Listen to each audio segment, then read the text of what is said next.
Hi peeps, vanakkam makkale, welcome back to my YouTube channel Kitchen Celebration. இன்னைக்கு ஒரு summer dessert recipe bread pudding அதான் இன்னைக்கு நம்ம பார்க்க போறோம். இதுக்கு நம்ம வீட்ல இருக்கிற basic ingredients வச்சு தான் நம்ம பண்ண போறோம். சோ வாங்க வீடியோக்குள்ள போலாம். இந்த ரெசிபிக்கு தேவையான மெயின் இன்கிரிடியன்ட் அதாவது நம்மளோட bread slices. So 8 to 10 bread slices எடுத்துக்கோங்க. அதை வந்து சைட்ஸ் எல்லாம் எடுத்துட்டு பவுடர் பண்ணி வெச்சுக்கோங்க. நெக்ஸ்ட் வந்து இன்னொரு பவுல் எடுத்துட்டு அதுல 2 முட்டை பிரேக் பண்ணி வெச்சுக்கோங்க. ஒருவேளை எக் ஷெல் அதுக்குள்ள விழுந்துருச்சுனா நீங்க ஃபிங்கர்ஸை வந்து வெட் பண்ணிட்டு தண்ணியில காமிச்சிட்டு அதை எடுத்துட்டீங்கன்னா வந்துரும். நெக்ஸ்ட் நெய் ஒரு 1/4 கப் எடுத்துட்டு அதை வந்து அந்த முட்டை கூட சேர்த்துருங்க. அதுக்கப்புறம் 1 டீஸ்பூன் வெனிலா எசன்ஸ் அதை வந்து நல்லா மிக்ஸ் பண்ணிக்கோங்க இந்த அளவுக்கு.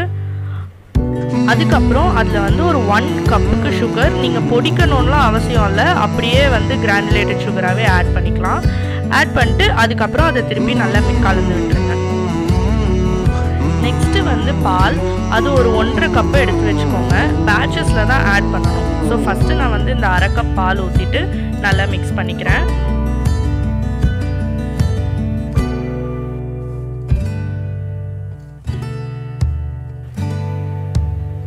மிச்சம் இருக்கிற 1 கப் பால்ல இருந்து ஒரு 1/2 கப் பால் அளவுக்கு ஊற்றிட்டு ஃபஸ்ட்டு நல்லா மிக்ஸ் பண்ணிக்கோங்க. அந்த 1/2 கப் பாலை வந்து சேவ் பண்ணிக்கோங்க, அப்புறமா நம்ம யூஸ் பண்ணிடலாம்.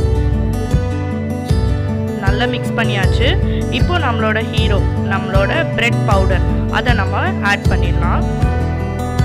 பிரெட் பவுடர் ஆட் பண்ணி நீங்கள் மிக்ஸ் பண்ண ஆரம்பிச்சோன்னா அங்கங்கே உங்களுக்கு கட்டி தட்டுற மாதிரி இருக்கும். நீங்கள் இந்த மாதிரி ஒரு விஸ்க்கு யூஸ் பண்ணிக்கிட்டிங்கன்னா உங்களுக்கு ஈஸியாக இருக்கும். இப்போ நல்லா திக்காயிடுச்சு. ஸோ நம்ம மீதி இருக்கிற அந்த 1/2 கப் பாலையும் அதில் ஊற்றிட்டு நல்லா மிக்ஸ் பண்ணி கலந்து விட்டுடலாம்.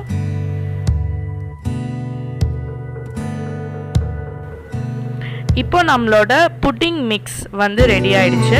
இது நம்ம பண்ண போகிறது வந்து கேரமல் புட்டிங், அதனால வந்து நம்ம இப்போ கேரமல் பண்ண போகிறோம். அதுக்கு ஒரு இந்த மாதிரி ஒரு ஃப்ளாட் பாட்டம் வெசலில் ஒரு 1/4 கப் அளவுக்கு சுகரும் அதே 1/4 கப் அளவுக்கு தண்ணி ஊற்றிட்டு நல்லா பாயில் பண்ணுங்கள். அந்த சுகர் கரையிற வரைக்கும் நல்லா பாயில் பண்ணுங்கள்.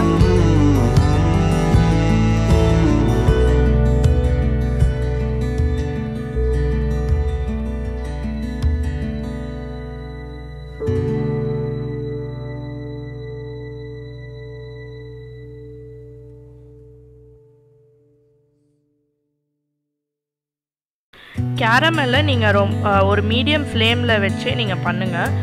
கலந்து விட்டுட்டே இருக்கணும், இல்லாட்டி இந்த சக்கரை வந்து சீக்கிரமாகவே வந்து கரிஞ்சு போயிடும். ஸோ இந்த கோல்டன் கலர் வந்தோடனே பார்த்துட்டே இருங்க, டக்குன்னு கேரமலைஸ் ஆகிடும். ஸோ அப்புறம் இந்த மாதிரி டார்க் கலர் வந்ததுக்கப்புறம் இந்த மாதிரி ஒரு ஃப்ளாட் பாட்டமில் உங்ககிட்ட வந்து பேக்கிங் டிஷ் இருக்குன்னா நீங்கள் அது கூட யூஸ் பண்ணிக்கலாம். அதில் கீழே லேயர் பண்ணிவிட்டு மேலே வந்து நம்ம பண்ணியிருக்கோம்ல அந்த கஸ்டர்ட் மிக்ஸு, அந்த மிக்ஸை வந்து மேலே ஊற்றிடுங்க. உங்களோட புட்டிங் மிக்ஸில் நிறைய ஏர் பபிள்ஸ் இருக்கும். அதுக்கு அந்த பாத்திரத்தை பிடிச்சி லைட்டாக ஷேக் பண்ணிங்கன்னா அந்த ஏர் பபிள்ஸ் எல்லாம் ரிலீஸ் ஆகிடும். நெக்ஸ்ட்டு ஒரு ப்ரெஷர் குக்கர் எடுத்துக்கோங்க. அதில் கீழே வந்து ஒரு ஸ்டாண்ட் வைங்க, ஏன்னா வந்து உங்களோட அந்த பாத்திரமும் தண்ணியும் வந்து டச் பண்ணக்கூடாது. இந்த புட்டிங் மிக்ஸை நீங்கள் வந்து வேக வைக்கணும், அதாவது ஸ்டீம் பண்ணணும். வெயிட் போட்டுடாதீங்க. எக்ஸாக்டாக 45 மினிட்ஸ்க்கு மீடியம் ஃப்ளேமில் வச்சு அதை வந்து ஸ்டீம் பண்ணிவிட்டு ஆஃப் பண்ணிவிடுங்க. பாத்திரத்தோட சைட்ஸ் எல்லாம் ரிலீஸ் பண்ணிவிட்டு இந்த மாதிரி ஒரு ஃப்ளாட் பிளேட்டில் நீங்கள் அந்த பாத்திரத்தை கவுத்துனீங்கன்னா இந்த மாதிரி பர்ஃபெக்டாக உங்களுக்கு வந்து கேரமல் புட்டிங் ரெடி ஆகிடும். இந்த வீடியோவை இவ்வளோ தூரம் பார்த்ததுக்காக ரொம்ப ரொம்ப நன்றி.